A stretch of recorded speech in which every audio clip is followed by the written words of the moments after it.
Missouri Southern State University's beginnings can be traced to its preeminent role as a two-year junior college.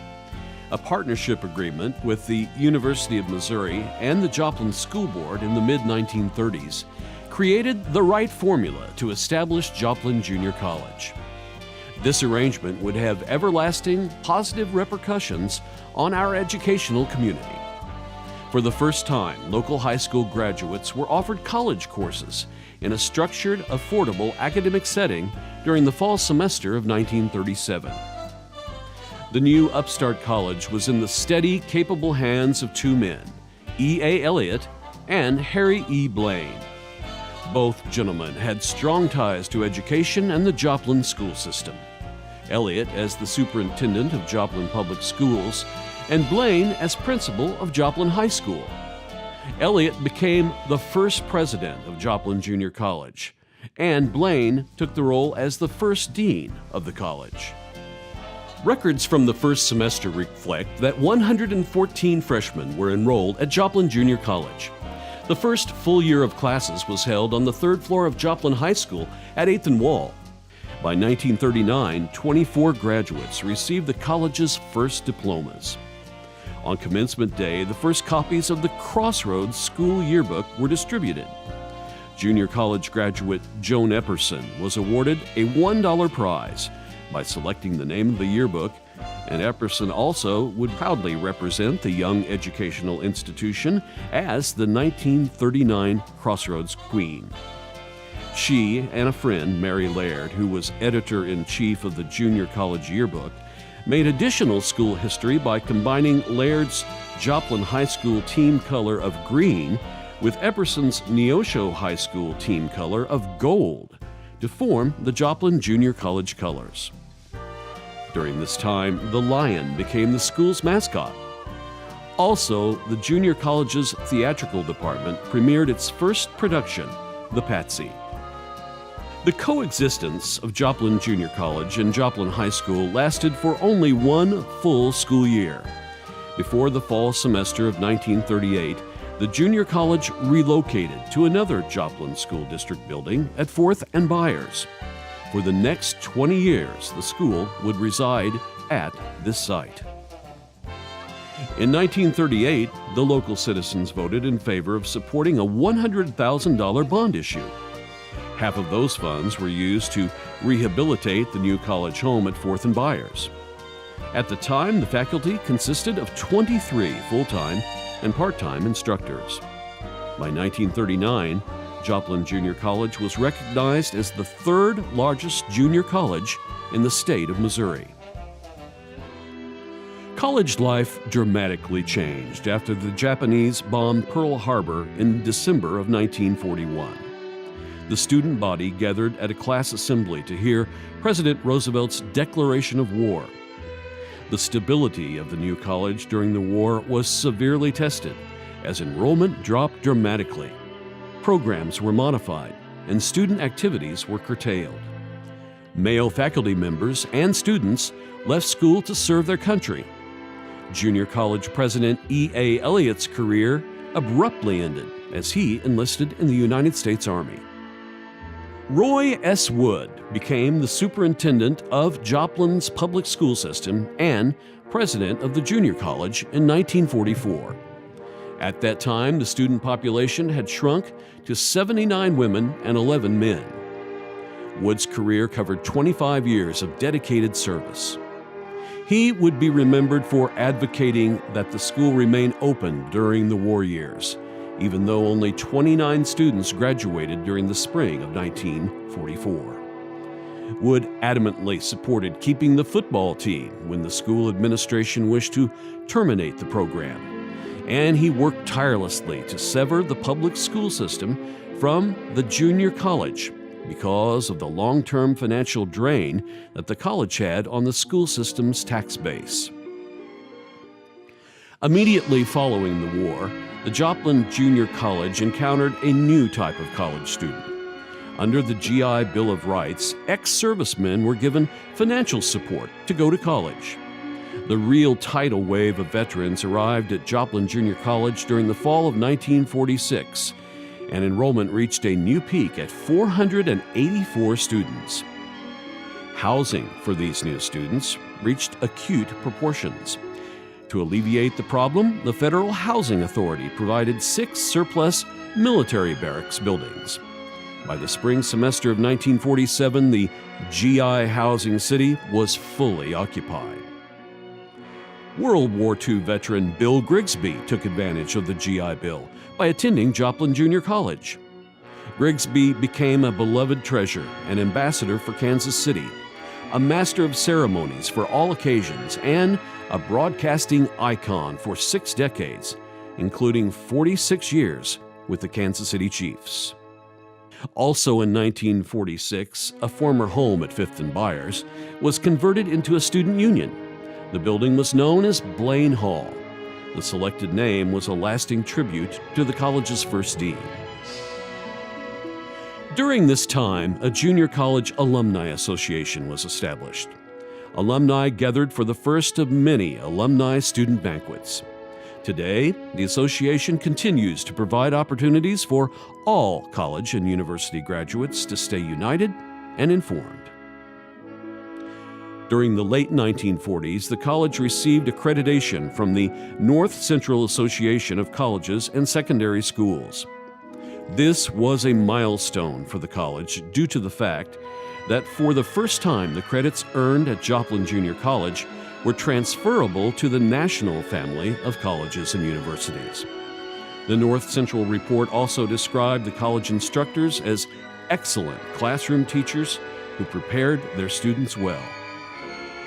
From the very beginning, the college was blessed with a dedicated, caring, and highly qualified faculty.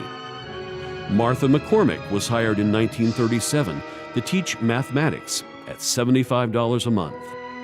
This patient and understanding teacher would serve the college for 35 years. Ada Coffey transferred from teaching at Joplin High School to the new junior college, where she taught English and literature. Her students recall her enthusiasm and love of literature as she made the characters and settings come alive in the classroom. Art instructor Arthur Bowles arrived in 1938. His students would recall his classes as fun, and he would introduce art as well as the appreciation of it to many students for the very first time. Dorothy Stone came to the college in 1939 as a teacher of accounting and secretarial courses. She became a pioneer figure in establishing the college's business administration curriculum. Harry Gokel arrived during the same year. He taught economics, history, and geography. In addition, Gokel held various administrative posts and became the first chairman of the new Social Science Division. All were strict disciplinarians, held their students to high academic standards, and left lasting legacies. Edna Drummond was part of the original college faculty in 1937. She served as the Dean of Women and taught botany and zoology. This graceful and dignified figure retired in 1955 at the age of 70. Upon her death, she left a bequest of over $43,000 to fund scholarships for science students. E.O. Humphrey was the college's first football coach. His name will forever be remembered as the prestigious E.O. Humphrey Award, given each year to outstanding athletes. After the college relocated to the campus at Duquesne and Newman Road, 3 college dorms were named after Martha McCormick, Dorothy Stone, and Harry Gokel. Before the 1940 decade closed, a new vocational school was constructed at 13th and Wall. Known as the Franklin Technical School, the site became the home for Joplin Junior College's shop and industrial classes. One student passing through the college halls in the early 1940s was Dennis Weaver.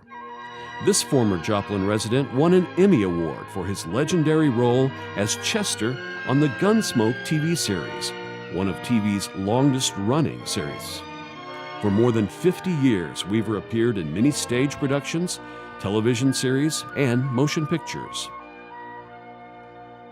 By 1950, the college faculty consisted of 39 instructors. In 1953, an associate degree in business was offered. 1 year later, another watershed moment in the college's development occurred when, for the first time, African Americans were admitted to the college. During the 1954 fall semester, 8 African Americans entered JJC. By the late 1950s, the junior college returned where it all began as classes resumed back at 8th and Wall. During the 50s, students participated in activities beyond the classroom by attending mixers, dances, sorority and fraternity parties, and Christmas parties, caroling in the halls at Christmas time, and participating in cheering sections at the football and basketball games. The Chart, the student newspaper, received some outstanding direction from a new faculty member, Cletus Headley. Headley was an excellent English teacher and will best be remembered for her 20 years as the advisor of The Chart by enhancing the publication into an award-winning paper. She was instrumental in introducing the college's first course in journalism. Through the years, The Chart and its writers received a series of top honors.